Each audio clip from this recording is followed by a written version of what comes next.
Kuzokumba eqolo ukubamba umbuthano omkhulu we-ANC njengoba izokuba igubha iminyaka eyi-103 yasungulwa eKapa mhla ka-8 kuJanuwari. Umkhandlu Dolobha waseKapa ufuna imali engu-2.2 wezigidi zamarandi ukuthi i-ANC ikwazi ukusebenzisa inkundla iCape Town Stadium. Abomkhandlu babeke umbandela wokuthi le mali kufanele ikhokhwe ngokugcwele ngaphambi komcimbi. Umkhandlu Dolobha uthi lokhu kwakuxhumene nemali engakakhokhwa ile nhlangano engu-1.5 wezigidi zamarandi njengoba yasebenzisa indawo yokubamba imihlangano iCape Town International Convention Centre.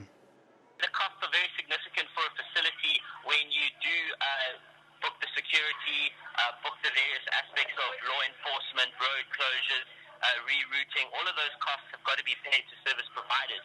And so it's very important that there is a guarantee of payment for everybody concerned. And so that's the approach taken. I-ANC kumanje ibhekene nokudliwa ngaphansi kwesigaba senkantolo ephakeme eSouth Gauteng.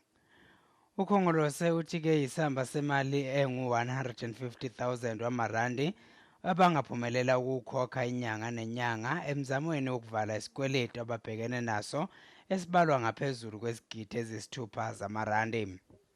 Even when we have proper agreements with the city, the province is trying to impose this condition, that condition, which is inappropriate. But we'll talk about it when time is right for it. I-ANC yaqhubeka nokuthi-ke ayinazo izinkinga ngokwezimali.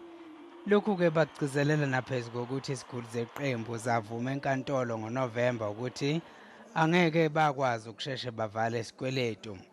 Ukhongolose wethemba ukuthi-ke inkundla izogcwala ithi phama mhla ka-10 kuJanuwari.